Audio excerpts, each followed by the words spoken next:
What's up, guys? It's Twilight. Today I'm talking about a topic that might be triggering for some, but it is why good women tend to not be able to find good men.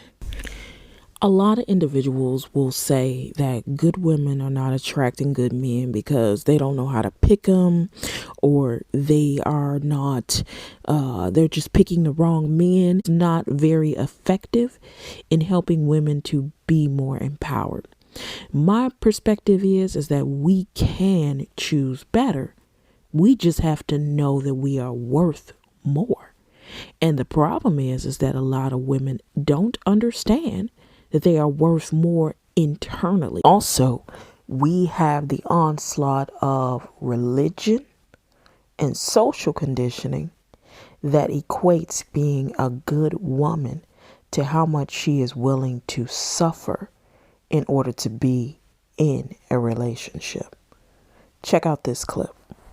That's always the narrative for black women for some reason. It's like whenever a black woman wants love, for some reason, we gotta be the ones to raise these niggas. We gotta be the ones to teach these niggas how to love. We gotta be the ones to teach these niggas responsibility. We gotta be the ones to teach these niggas respect. We gotta be the ones to teach these niggas how to be financially responsible. We gotta be the ones to teach these niggas to wear a condom. Stop fucking spreading your seed every fucking where. We gotta be the ones to teach these niggas about God. We gotta be the ones to teach these niggas how to wash they fucking dick. Cause a lot of y'all stank dick having ass motherfuckers don't know how to fucking properly wipe your fucking dick. But yet you out here spreading your damn seed like you got Wakanda money, okay? Many people who listen to me know that I am totally against struggle love, against ghetto love, against all manners of low vibrational, low frequency, toxic love. But ultimately, I think it's coming to a head because more than just myself is realizing how asinine these thought processes and these programs are, and how they only seek to exploit a woman's codependency and inability to see her own self-worth. Now, even though what the young lady, I believe she's a comedian by the name of Jessie Woo, is saying may be not said as the most politically correct way, okay? And it may even come off slightly one-sided if you are not really paying attention. But I'm going to tell you why it's not one-sided. There is something called social programming. I talk about that a lot.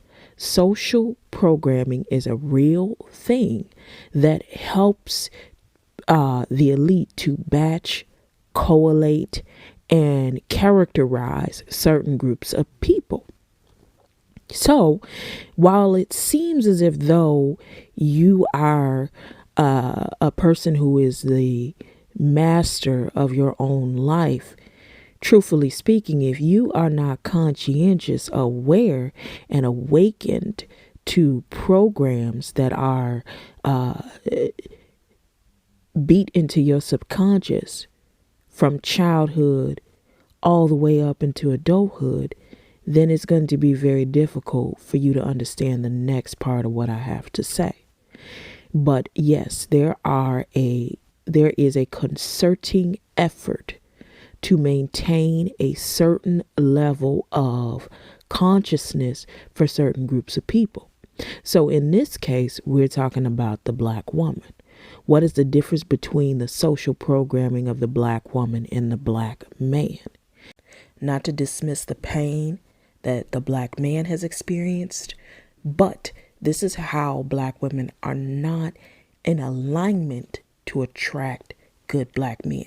Not just the simplicity of picking them, but also the real truth of knowing whether or not you are worthy. So let's framework this in historical context. I'm going to come with some receipts.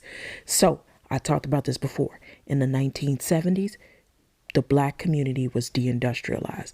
This was a purposeful, intentional thing in order for the black community to be economically crippled. The ones that this really, really affected was the black man, because most of the time the black men were our laborers, were our skilled craftsmen. By denigrating that particular occupation, you effectively keep the black man from being able to take care of his family. Okay. Now, many of you will say this is in the past. It's in the past. But these traumas don't change because they're in the past. These traumas proceed the past. They keep cropping up and popping up until someone decides to deal with them. So in the 1970s, when that happened, you got to understand that was right after the civil rights movement. So it almost seemed like as a punishment to black folks, they took the factories out of the community. And I can talk about a community in Illinois, Harvey, Illinois, Dalton, Illinois, Chicago Heights, Ford Heights. All of these communities in the south suburbs surrounding Chicago, where the factories were taken out, these communities have not really been able to bounce back. They're not really attractive for commercial property. They don't really have the same connotations and middle class awning that they did prior to those factories being taken out. So that's one aspect. The black man became economically irrelevant. It wasn't something that we did as black women to be hurtful to black men. This was something bigger than us. This was a social thing that happened. Okay? So we're clear on that. In the 1980s, we got the crack epidemic. That is when the black man became socially irrelevant, because the pain and the suffering that was going on in the black community due to being economically deprived was exploited by flooding our communities with drugs, a means to escape that particular pain. Now, many of your Hotep brothers use the talking point that, oh, feminism is what destroyed the black community. But without context, that's a very flat argument. Yes, feminism made a contribution, but it was not the only thing. And I'm frameworking it with these particular social situations that caused a reaction from the black woman. So you got your man who can't financially support you. You got your over drug usage. And then you got the government telling you don't have no man in your home and we'll give you housing. Well, a lot of women didn't have an option. It was either take the housing or your ass is out on the street. And many of the women still snuck their men in. However, obviously that part of the argument is never spoken about. So you have the black man becoming economically irrelevant, socially irrelevant. And if you pay attention, in 1990s, during the 90s, the crime bill is what was locking our brothers up for small things, small, insignificant, or petty crimes. Couple all of that together, and you got a recipe of traumatized people who have never got a fucking break, period, in this society. We've never gotten an opportunity to truly heal, because as soon as we're on that pathway, here comes another situation. Now, the black woman, everybody knows subconsciously, she wants her man. Nobody wants the black man more than the black woman, period. So the point of this message is that we had to adapt, because we knew that a lot of black men were subject to these social conditions, as well as they were coming out of single mother homes where they were not seeing consistent, healthy masculinity patterned to them on a daily basis in a structured, stable environment. We are now having to deal with males who don't know how to balance a checkbook, don't know anything about building wealth, don't have any idea about how to build their character, don't have a spiritual system. Truly, it almost appears as if they've been made to be a helpless being. But again, the adaptation was the black woman wants her black man. But is he in a position to truly show up as a partner? For the most part, no. And I know that's a hard pill to swallow, but we didn't create any of these government social experiments. They were just imposed on us.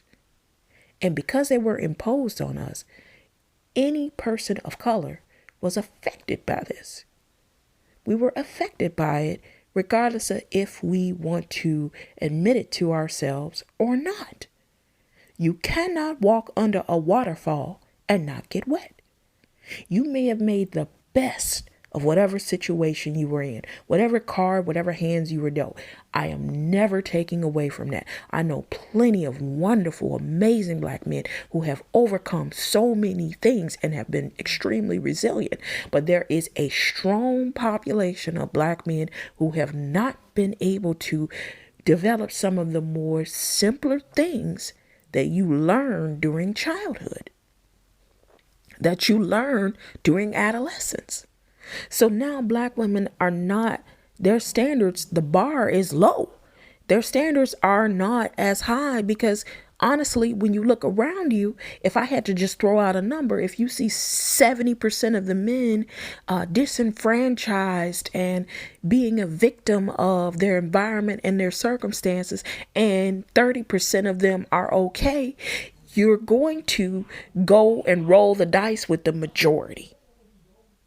Not to mention our music constantly glorified a underdeveloped male who had a low level of sexual discipline. So all of those things together were just a recipe for exploitation of very traumatized people in a very limiting situation. And the black women mostly adapted, just like that video said. She had to teach him all of these various different things, which is exhausting at the end of the day, because those are things that you generally tend to teach a child, not a grown-up. Now, many will be offended by this comment, but truthfully speaking, if you take your own ego and emotions out of it and look at the historical context that I've wrapped around this entire thing, you will see that this is just obvious. And it's nothing that we can do about it but acknowledge it and try to move forward. So the first thing is that the black woman settled because, hell, she didn't have any choice but to settle. Now we're getting to the point where this is so unhealthy and toxic that it can't be ignored. And so now we have to move past the ideas of struggle love and ghetto love because they're not serving us in any way possible. The family staying together and being toxic is not the ideal situation that many people are willing to advocate for. So she may have said it in a very unpolitically correct way, but I am giving you receipts on why. Now, the second thing is that the black woman does not know that she is worthy. Again, we adapted to some very difficult things in our society. We want our man, but a lot of our men are in a space where they need character development and they need healing and they need therapy. And it's not because they are just so inadequate. Oh my God. It is because of the fact that they just did not, many of them just did not grow up in homes with healthy, stable, consistent masculinity, creating a pattern in them for them to follow. It left a lot of holes and much to be desired. Okay, so we don't know that we are worthy of this because you've got religion and you've got these males of this demographic constantly beating into our subconscious that you are a good woman if you are willing to accept and heal a broken man, if you are willing to pour into someone and see them through it and get them across the finish line. Not looking at the fact that, hey, that comes with a whole lot of pain, suffering, and sacrifice. So ultimately, it doesn't come together as some beautiful love story where you love the guy off the street and he just needed somebody to love him and then he became a better man and poof. No, we're talking about you're going through years of being cheated on. You're going through years of being abused emotionally. You're going through years of being settling for less than what you deserve because of his own internal conflict. He's not prepared to show up for you as a partner. But because of religion and because of all of this talk about suffering for love, because of that shit, you automatically are thinking to yourself, well, I'm doing what a good, virtuous woman would do. I'm investing in a man and I'm helping him grow and heal, coupled by the fact that you're looking at an economically castrated group of people. So why wouldn't a person assume that they're doing the right thing? No, it's not that women are just consistently walking around with low self-esteem. Shit, we're just thinking that's all that's out here because, for the most part, that is a majority of what we see. When people say there's some good black men out here, put a number on that shit. Quantify it. How many percentage-wise? And then good. Good is such a subjective word. I'd rather use there are high vibrational males and there are low vibrational males. How many men are more so operating from their space of divinity versus men that are operating from their egoic mind? That is more accurate than saying subjectively someone is good or bad, because good or bad could mean anything to anybody, but you can quantify high vibrational. And high vibrational women don't exist in droves. So I know that high vibrational males don't exist in droves. So with that being said, we have to look at the facts here. Okay? We're shifting into a higher space. We're shifting into higher dimensions. But we have been inundated with very low vibrational, toxic mindsets for a number of decades. Okay? We cannot escape that very real thing. The third thing is that if you'll note, good women are associated with their long suffering. Good males are associated with their quality picks. Remember, I said our social programming is different. So here is another social programming that you must understand. Good women are constantly being associated with their ability to long suffer and endure, especially black women. And good men are associated with the quality of their choices. As such, the quality of the women they choose. So would a good man want a good woman that's been dragged by toxic males who have left their toxic vibration and imprint on that good woman? No, they would not. Most good men don't want the drama. Yes, you can still be a good woman and have dated a bunch of arrested development, immature males. But good men can sense that in you. They sense the resistance. They sense that you are not healed. They sense that you are not connected to your feminine energy. They sense that. So here's the trick bag for black women. Recognize that as long as you accept struggle love and ghetto love, you're going to vibrate low, whether you a good woman or not. And you are not vibrationally compatible with a high vibrational male because he does not want all that drama. He does not want all of the resistance in you. He does not want someone who is not ready to show up and be a partner in the relationship. So what we have to do as black women is stop drinking the fucking Kool-Aid.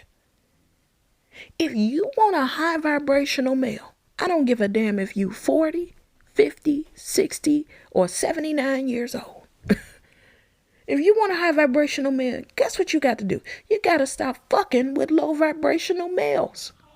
If you want a high vibrational man, it's real simple. You got to stop fucking with low vibrational men, because they're going to do nothing but continue to disappoint you. They're going to do nothing but continue to add more weight into your energy field of frequency, more problems, more issues, more pain, more disappointment. And you're going to constantly vibrate on a very low frequency, which is not attractive to high vibrational men. Now, when I say high vibrational men, as I said before, this has to do with character, integrity, as well as stability. But it doesn't necessarily have to do with how much money he making, if he balling out of control, if his swag on fleek. I'm not talking about that 3D superficial low vibrational shit. I'm talking about some real internal shit where someone has connected with their divine consciousness. He's not trying to take on the burdens. So if we get it through our heads that we've been sold a trick bag, and start to make strong decisions so that we can stop ingesting low vibrational energy, stop vibrating on the frequency of our insecurities and our fears, start to practice radical self-love, start to heal more, start to feel more confident and good about ourselves from the inside out. Okay? Now, I'm not saying that high vibrational men are perfect. And I'm not saying that women need to be perfect to attract a high vibrational male. I am just simply saying that you must understand that if you keep connecting with something that is pulling you down, there's no way that you're going to be attractive to someone who wants to share light with you, because they're going to feel like they're going to have to pull you up. And a lot of times when you're pulling someone up, at the same time, they're pulling you down. So you have to date more strategically if you are still in the dating phase. If you are married and if you are in a relationship with someone that is low vibrational and you're starting to realize that, I get it. But at the same time, if it becomes an opportunity where you are able to now get away from that low vibrational relationship, you would want to commit to yourself to healing, okay? To being more conscientious, to practicing more radical self-love, and making yourself more attractive to a high vibrational male. Now, will this stop low vibrational males from coming at you? No, but you have the ability to tell them no.